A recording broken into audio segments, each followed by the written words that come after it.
This is 24-year-old Toby Fox, the creator of Undertale. Or at least that's what most people know him for nowadays. As for anyone else, they might know him from Starman.net, a website entirely dedicated to the Mother series where he went under the username Radiation. Up to the point of starting to work on Undertale, he was known for some of his other works such as the Earthbound Halloween hack and some of the music from the webcomic Homestuck, which no, I have not read, I am very sorry. So he did have some experience in both game design and composing, as his other works will tell you. And ultimately, he decided that he would take these skills and put them to use in his own property. Enter Kickstarter, where Toby Fox started a funding campaign for Undertale in June of 2013 as a follow-up to the first official demo that was released 1 month prior. And even though Toby Fox only had an initial goal of $5,000, the Kickstarter managed to garner 10 times the amount it needed, with an ending total of over $51,000. Holy frick. Heck, interest for the game was even shown from Fangamer, a popular merchandise site and a startup from Starman.net, who would later go on to produce tons of official Undertale merchandise. The whole premise is that Toby Fox actually sent an early demo of the game to Fangamer before the public demo was even released, so that Fangamer could give it a try, and long story short, Fangamer really liked it. It's quite frank for the amount of money this Kickstarter managed to raise and the support from Fangamer that a lot of people believed in this project.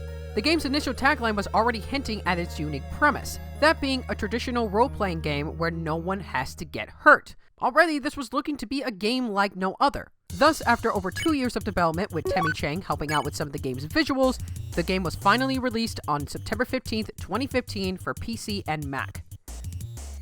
And eventually it was released on Linux as well. When I heard about this game initially, many described this game as a spiritual successor to the Mother series, more specifically Earthbound, which from the release trailer I could definitely see that. However, as multiple sources indicated, and by that I mean I found out this stuff from Did You Know Gaming, some inspiration was also taken from games like Shin Megami Tensei, Touhou, and funnily enough, the Mario & Luigi series, which out of those 3 franchises is the only one I've played, I am sorry again. This of course does not take away from what is already a unique experience. Which brings me to a little disclosure for you all. This review is going to be split into 2 parts. This first part will be as spoiler-free as possible, so I'll be avoiding a lot of plot points and omitting as many character names as possible for the sake of anyone who has not played the game yet. It won't be easy to critique with that in mind, but I'll give it my best shot. Any examples I give will have minimal spoilers to the overarching plot. Now, if you are already interested in trying out this game, then what are you doing? Go play it. Seriously, go play it. It's only $10. You don't need me to convince you even more. Just go play the game already. However, for those of you who are still on the fence about the game, stick around and maybe I'll be able to somewhat shine a light on what kind of game this is. I say somewhat because going into what this game is really about would lead into spoiler territory.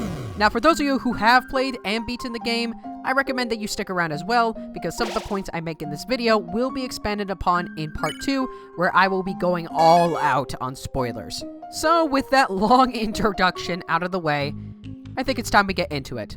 Ladies and gentlemen, welcome to Undertale. In a world where humans and monsters coexist, some tension built between these 2 species, which resulted in a war between the 2. Despite the efforts of monsterkind, the humans were victorious and thus sealed the monsters underneath Mount Ebott, where the monsters would remain separate from humanity. Fast forward to the year 2016, we see a young child traveling up to Mount Ebott until they're in front of a deep hole. Unfortunately, it only takes a simple misstep for the child to trip on a vine and fall directly into the hole, which funnily enough, leads to the land of monsters known as the Underground. Your goal now, escape the land of monsters and return to the surface safe and sound. And that's all I can say without spoiling anything.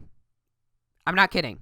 I literally can't say anything else. The thing about Undertale that makes it kind of hard to talk about with anyone who hasn't played the game mainly has to do with its plot. It does seem like a simple premise at first, something you've probably seen, heard, or read many times before in multiple forms of media. However, once you get past the first main room of the game, that is where the story starts to blossom into something more, if that makes sense. I do apologize for not going into more detail, but the lack of detail is what's going to make your experience of this game better, as Undertale has a huge focus on its experience. The point is you have to escape the Underground. Enough with the story, let's move on. Undertale is a 2D retro-inspired RPG that takes inspiration from Well, the games I mentioned earlier. Although in terms of visual fidelity, the Mother series seems to be the most prevalent in terms of inspiration. The overworld itself is split into multiple sections with different themes and musical pieces to accompany each section. And for what the game is trying to accomplish with its retro style, it succeeds. Nothing too complex in terms of backgrounds and sprite quality, but every main section does a great job of differentiation through style and feel. You can tell what section of the game you are in the moment you boot back into the game. And it does help to have smooth transitions between each major section, thus the feeling of progression is prominent. Some areas I especially love for their choice of color and sprite work. In terms of character sprites, that splits into two camps. First off, the overworld sprites. To keep with the theme of a retro-styled RPG, most characters either have a limited amount of animation frames, or just simply stand still for all eternity, kinda similar to how Earthbound handles its character sprites. What makes up for that fact, however, is the variety of character designs. Almost every character in this game looks different from the last, conveying that monster kind is all about diversity, giving each monster a different sense of charm as you meet them. Definitely keeps the game's visuals from becoming repetitive. The second kind of character sprites are the battle sprites. When you encounter a battle, you see a much more detailed character sprite compared to what you would see on the overworld. And it's these battles that really show off some great sprite quality. There are tons of nice details on all the enemies you encounter with, once again, a sense of diversity ranging from cute to bizarre to just straight up hilarious. And it's all accompanied by a relatively monochrome style with black and white sprites and, for the most part, a red heart, or soul in this case. The great thing about this design choice is that it allows for obstacles to be seen easily as the red soul that you are controlling pops out, meaning that you never get lost in the attacks no matter how crazy they get. The monochrome style is also a nice contrast compared to the colorful overworld. Honestly, what I would say in terms of critique is the fact that there might be a couple rare areas where the sprite quality might not be up to snuff, and the fact that there are a couple instances where more frames of animation would have been needed for characters. But even then, despite its retro look, its combination of differentiating areas, character variety, and changes in style between the overworld and battles is what allows Undertale to nail its aesthetic that, while inspired by other works, is unique among the gaming world. While I would want to go into full detail about the insane soundtrack right away, I actually want to take a quick stab at the sound design first, as I do have some points of critique in that department. Sound design wise, it's pretty standard. For the most part. Generally, the right sound effects are used at appropriate times, and there's even some variety in text sounds as well. There's nothing really here to complain about, but I feel that some of the sound effects and music tracks don't have very smooth loop transitions. That being when a track repeats, either a loop is a little off with its timing, or there's an abrupt period of silence. But again, that's only a nitpick that doesn't really bother me in the end. I just thought I'd point that out because it is something I notice. Honestly, what I really want to talk about is the game's soundtrack, and holy crap!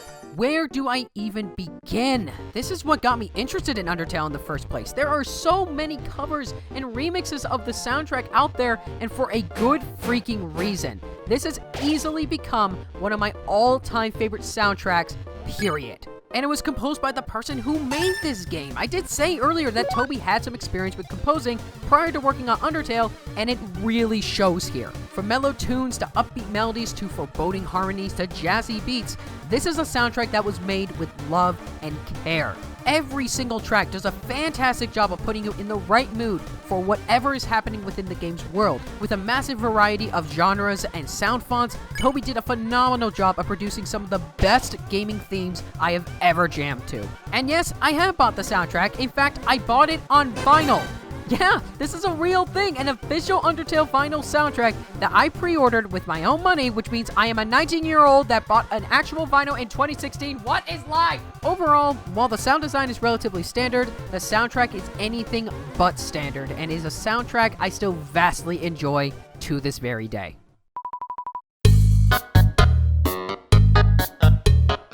Now, unfortunately, just like the story segment, I can't talk much about most of the dialogue in this game as it would lead to major spoilers.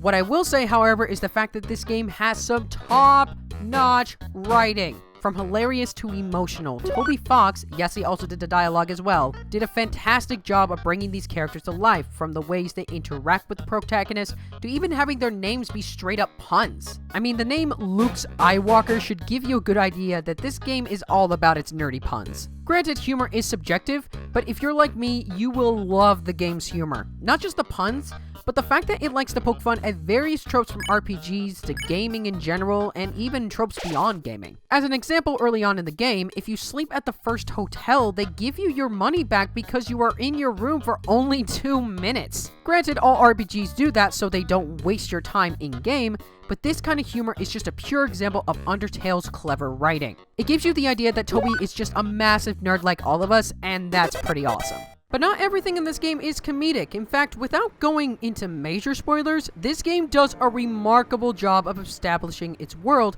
with bits and pieces of its history scattered about for you to discover along the way. And best of all, whenever you get to know more about these particular characters, they don't feel one-dimensional. These characters have likes, dislikes, backstories, and personalities that feel ironically genuine, despite the fact that you meet no other humans in this game. Like I said, I can't go over much more due to spoilers, but trust me when I say that when it comes to writing, this is where Undertale is at its strongest. It knows when it needs to be humorous and when it needs to be emotional, while introducing an intriguing world full of interesting characters that you will never forget. That, and the game breaks the fourth wall in ways I have never seen from a game before it, but once again, no spoilers.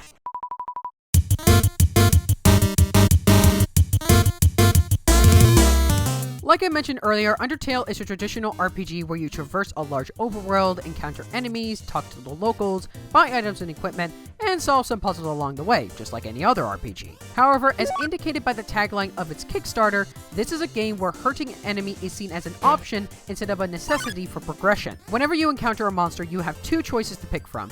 Either you show them mercy, or you fight. If you fight, the same rules as almost every RPG apply. Get their HP down to 0 with a reward of gold and experience points for killing your opponent. The alternative, and the central gimmick of Undertale, is the ability to show mercy through multiple methods. Even with just mercy, you have 2 options. Either you get a monster's HP low enough that you can spare them, or, more preferably, you can talk it out with the monsters through the act command. Through here, you have the ability to check the stats of all your opponents individually and choose from a selection of options for interaction with the opponent, which changes depending on the type of monster you're fighting because, well, monsters are a diverse population, as I mentioned earlier. This is where you get to learn more about the personality and motives of these monsters while getting a laugh or 2 out of some of this dialogue. Seriously, you can dance with a frickin' slime. That is a thing you can do in this game. And that's just the tip of the iceberg. Along with differentiating options for interaction, these monsters are also quite diverse in terms of their attack patterns. Remember the red soul? That is what you control during the monster's turn, and when monsters attack, suddenly you are in the middle of a bullet hell inspired minigame with different kinds of attacks coming at you from multiple directions. Controlling the heart is simple enough. Either you use the directional keys on your keyboard, or if you are using a controller,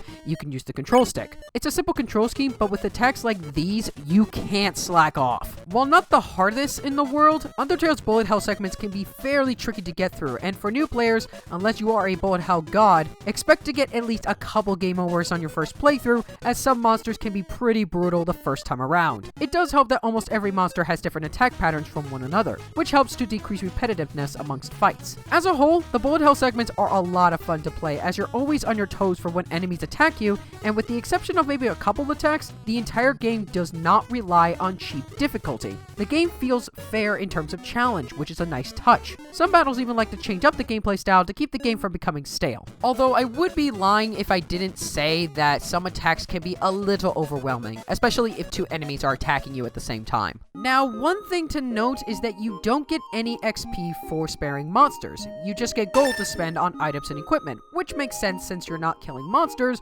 you're just letting them go. While this might seem like an unfortunate trade-off at first, it's actually not that big of a deal, as the game is designed around a merciful mentality. With stat-boosting weapons and armor available on the overworld and through shops, a plethora of health items to discover, and even hotels that temporarily increase your maximum health, you won't need to level up to beat this game. Heck, if you don't plan to kill anyone, weapons are kind of useless. Although, don't think you can just sell all your items right away, as most shops don't actually allow you to sell items or equipment. Why is that? Because they're trying to make a living! Why would they just give you money when they need to make money themselves? What are you, dumb? That being said, there is one shop in the game that does allow you to sell items, but I'll let you guys discover that for yourself. And you might want to consider selling items due to the limited inventory space. Similar to Earthbound, you can only hold up to 8 items at a time, and while there are ways to store items away for later, you have to plan accordingly with your items so that battles don't end up going horribly. In some games that would be a problem, but because the game is designed around the limited inventory space, it's rarely an issue of any kind.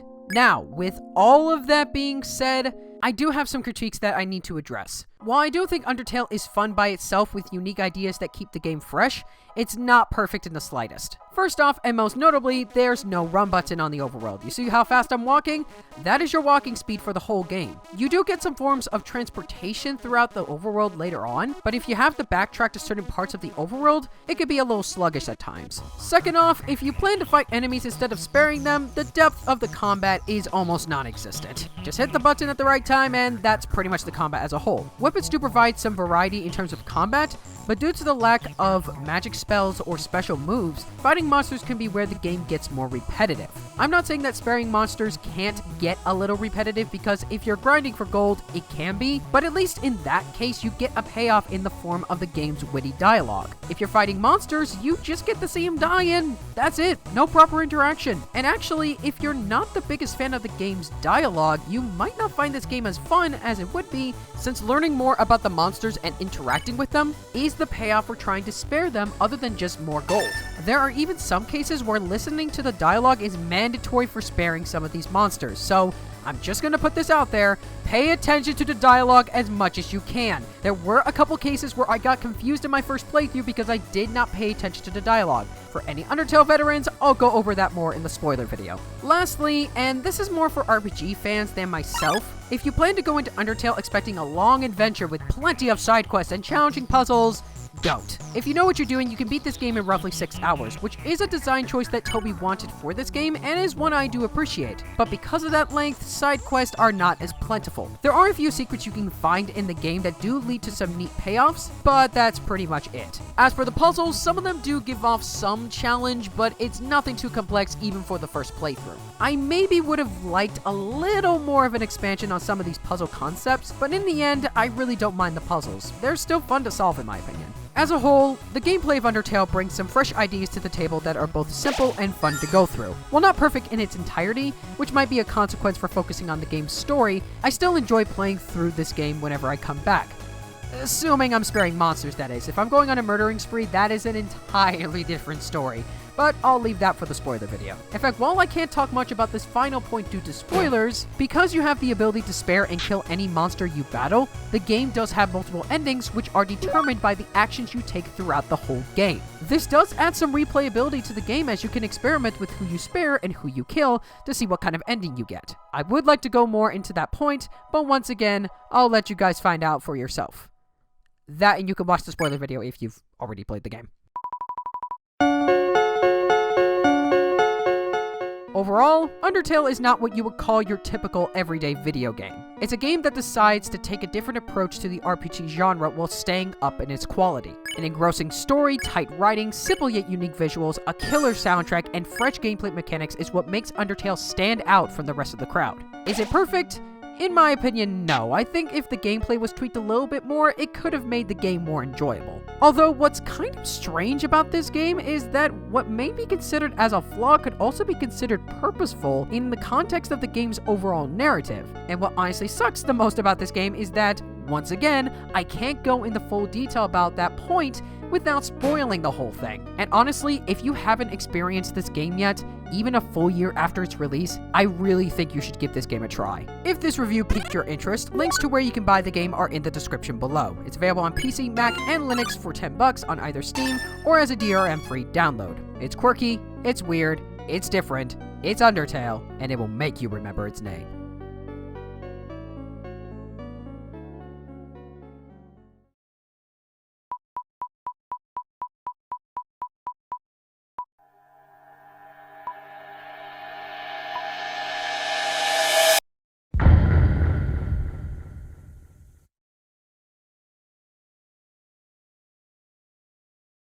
What is up, everyone? Thank you so much for watching this entire review. I hope you enjoyed it. And if you did, please check out my other content. You can click on the annotations on screen to go check out my other videos.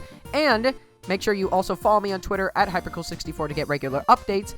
And most of this review you saw today was edited live on Twitch. So if you'd like to check out my streaming shenanigans and check out the schedule for when I'm actually live streaming, head over to twitch.tv/Hypercool64. A link to that will be in the description. And finally, and I know I'm late to the party for this, but a very happy anniversary to Undertale. The fact that that game is already 1 year old is just insane. And I would go over why that game means so much to me, but that's going to be for part 2 of this review, which I should probably go start working on. So, until we meet again, folks, I'm Hypercool64. I thank you for watching, and I will see you guys next time.